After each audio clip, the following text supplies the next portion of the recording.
This is what? House Bill 76 in it. Okay. Good morning, everybody. We have a quorum, so we're going to get started.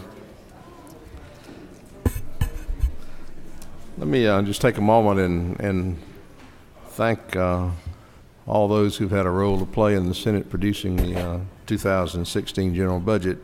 The staff at the Senate Budget and Evaluation Office, many of whom are with us this morning. They worked long hours to bring this budget together. The subcommittees who've met and worked through many issues. The Lieutenant Governor and his staff, we appreciate their work and cooperation. The President Pro Tem and his staff, and the Majority Leader as well. All have worked to as a team to produce this budget as well. This morning, we want to talk about some of the things that are in the budget, and then we'll be glad to answer questions. The budget does, as I thought about it last night, this budget does several things, and you know, it may be a little different than some budgets we've had in the past, but I think that's a good thing, because as I look across the budget items, I see that it protects children, that it protects public safety, that it protects our senior citizens. It increases substantially the amount of funds going to education, increases opportunities for developmentally disabled young people. It attempts to replace federal funding that was lost, that primary care physicians had been receiving for the care of Medicaid population. It expands accountability courts, and it funds programs to ensure that inmates who are going to be released from prison don't come back. And then the $1.1 billion bond package will fund improvements in facilities, colleges, K-12 schools, libraries, and technical schools around the state, as well as state agencies. These are just a few of the goals that this budget attempts to reach. Many do not cost a lot of money, which is interesting, but they're targeted to ensure success and to ensure that we're making the right effort in the right place. First, let me point out, ladies and gentlemen, as you look at your budget, you can just open almost any page, and let me point out to you several entries that you will see on virtually every page of the budget. We call those in the budget world statewide changes. And let me just tell you a little bit about those quickly, and then give you the grand total so you can begin to shape in your mind where the funding of the new funding has gone to. Payments are annual required contributions to our retirement system, the ERS and the TRS. Overall, that entry totals up to about $140 million, but you'll see that entry in every department. The merit-based pay increases, the governor deal is included in his budget, and the House and Senate have agreed to 1% across increases across the executive branch, and of course we've added the legislative branch as well. Payments to the Department of Administrative Services, you'll see that in there for self-insured programs. These are lumped together, but include, as every business has, unemployment insurance, workers' comp insurance, and property insurance. Altogether, those entries total about $26 million. Something called TeamWorks billings. This is the accounting system by the State Accounting Office, and they bill each agency and for those services.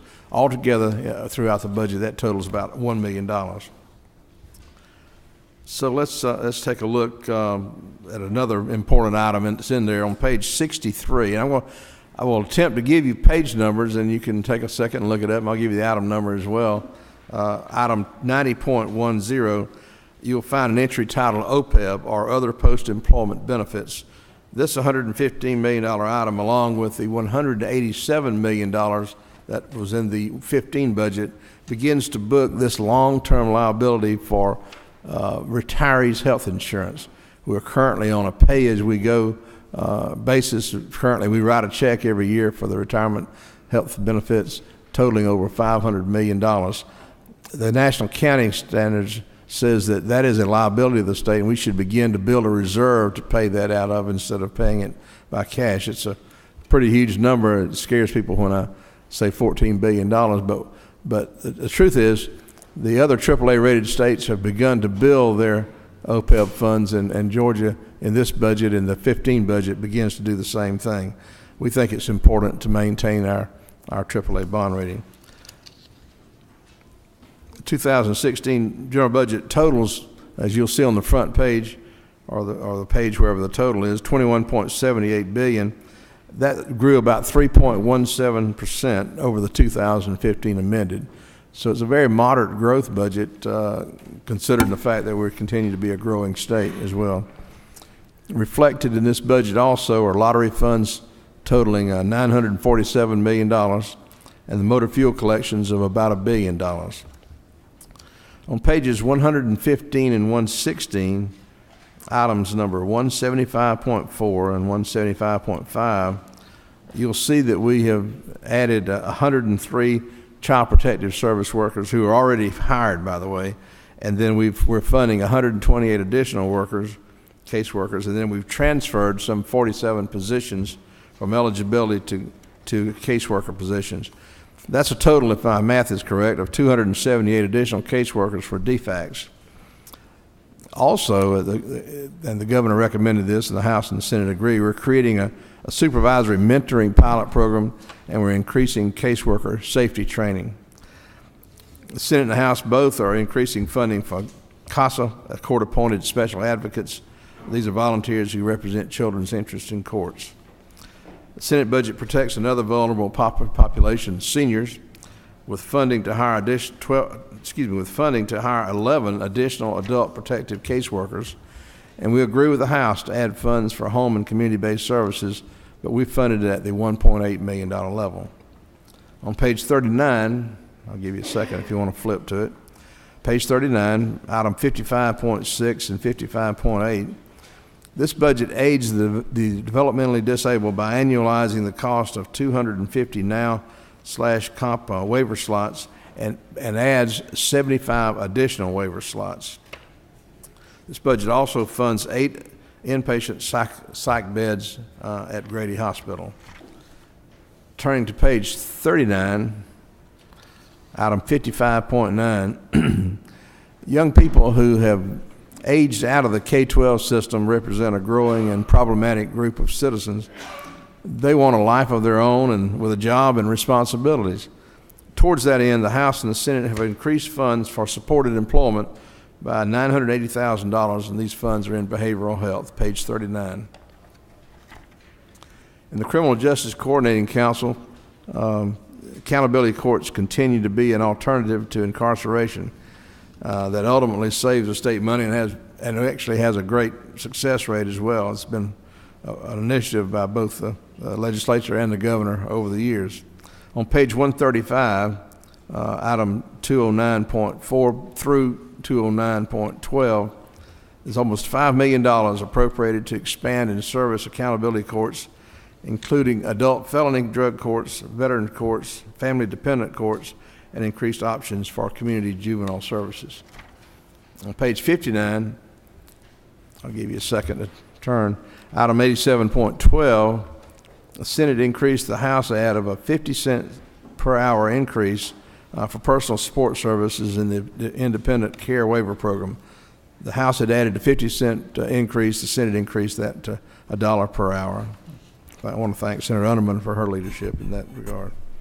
On page 59, item number 87.13, nursing homes who care for our senior citizens are partially funded to attempt to bring their funding up to the 2014 cost report level. That level is set by CMS. It's not something the state makes up.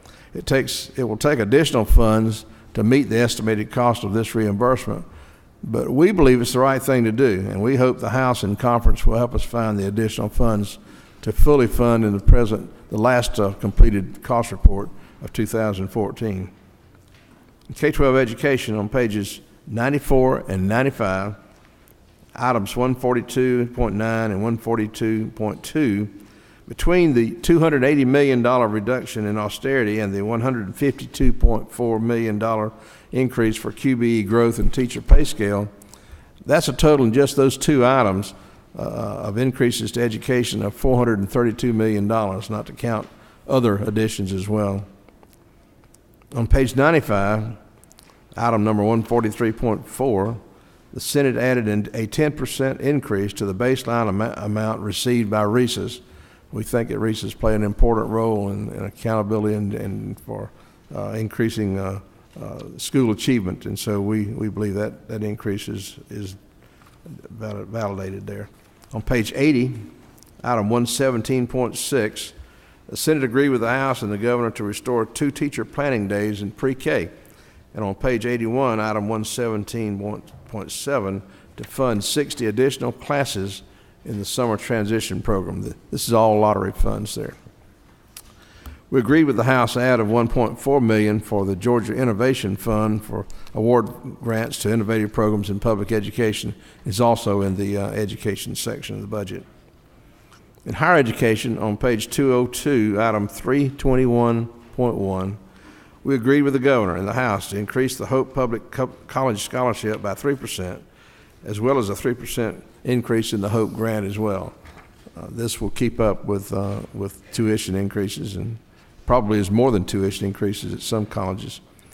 We're agreeing with the House on page 205, item 328.1, to increase the tuition equalization grant to private colleges from $700 per student to $900 per student per year. There are also items on page 200 to increase the number of minority engineers with scholarships.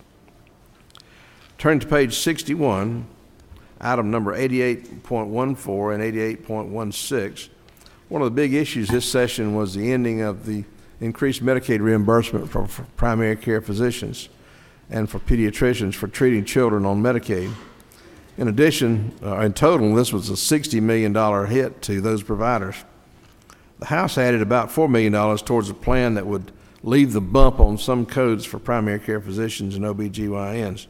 But that plan needs about $19 million total. I'm glad to say the Senate funds that plan with a $19.4 million amount in state funds. On page 56, item 84.7, charity clinics, some 50 or so in number statewide, fill the gap for the uninsured with free medical care utilizing volunteer physicians and health professionals.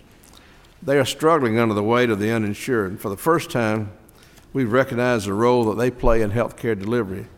So in this budget, the Senate has appropriated $1 million to be utilized by these charity clinics in delivering care.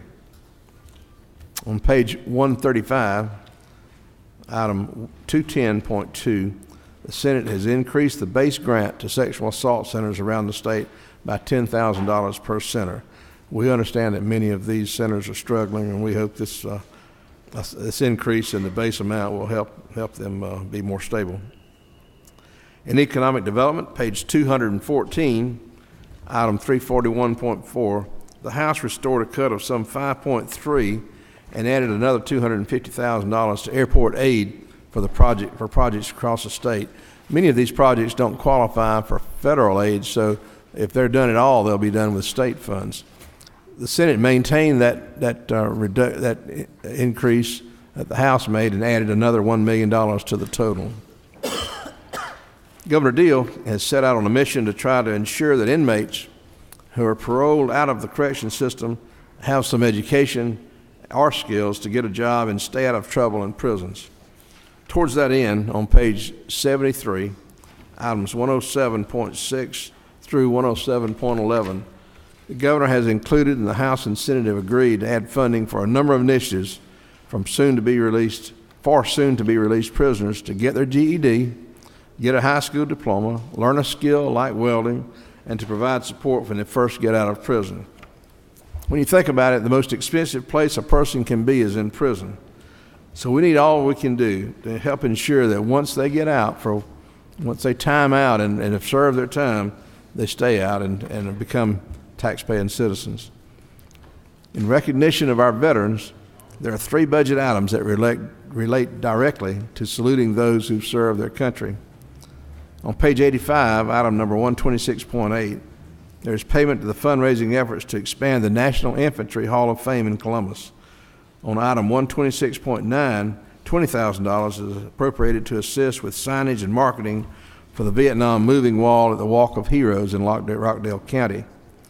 In bonds on page 235, bond number 355.351 with $3.35 million the Department of Veteran Services will build an Alzheimer's and intensive care unit at the Veterans Nursing Home for the growing needs of returning veterans.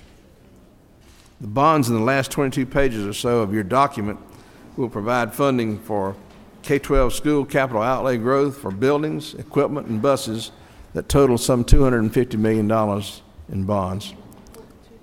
As you look through the bonds, you'll see a number of entries where the House funded half of some projects in Regents and Technical College System, and the Senate funded the other half. In total, Regents institutions total about $218 million in bonds. Technical colleges total about $27 million in new construction or planning. There's also additionally $10 million for our Career Academy bonds as well. A total of almost $14 million will go to renovate or construct libraries, which all have local support. Many of you have advocated for these libraries, and we think we have included enough funds for those.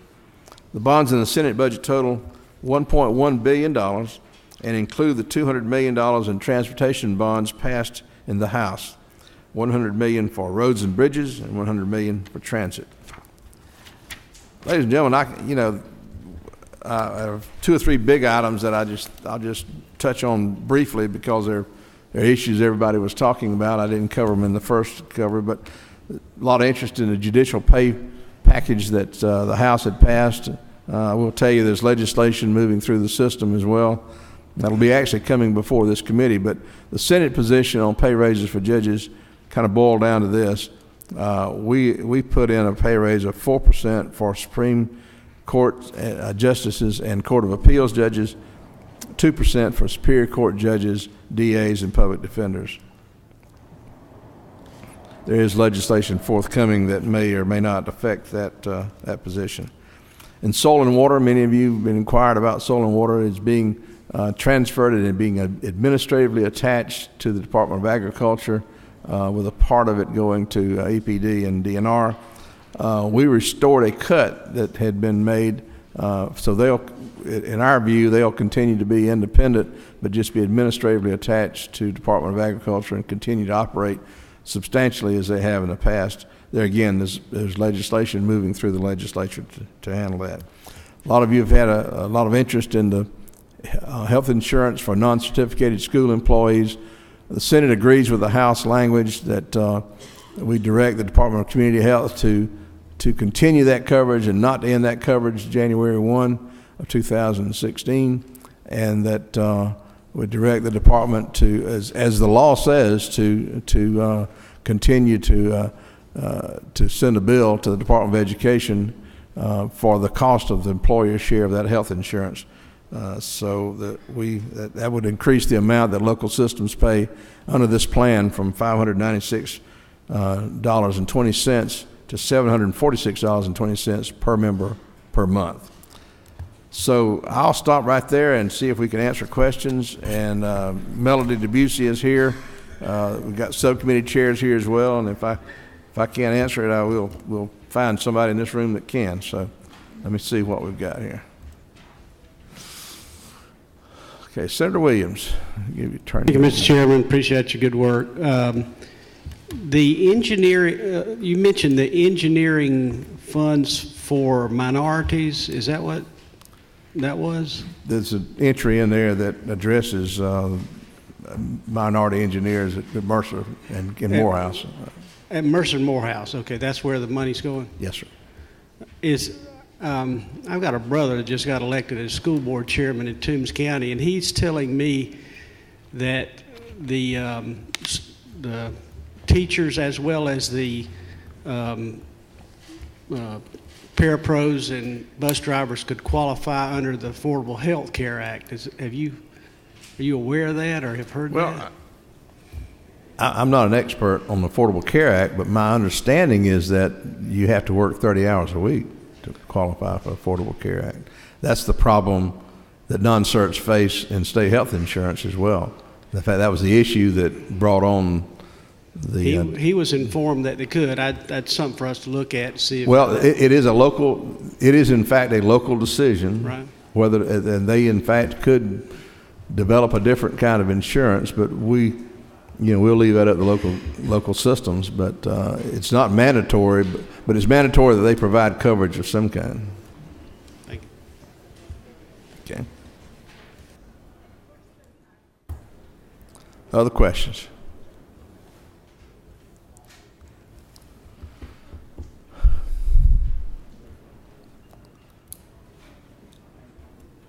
I'm not begging for them. Well, ladies and gentlemen, I'll entertain a motion whenever you're ready. We have a late arriving question. Senator Mullis. I was just ready to make a motion, Mr. Chair. Okay. There's no questions. All right, so Senator Mullis has made a motion to pass House Bill 76 by substitute. Senator Gooch has seconded. Discussion on that motion. Okay, I assume you're ready to vote. All in favor of passing out House Bill 76 by substitute, please raise your hand.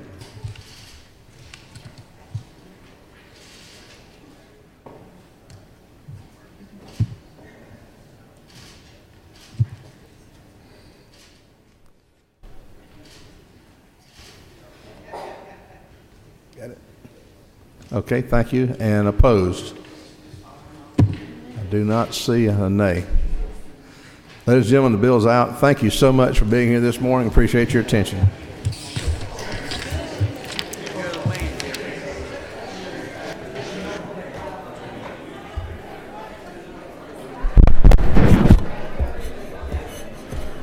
You in there, buddy?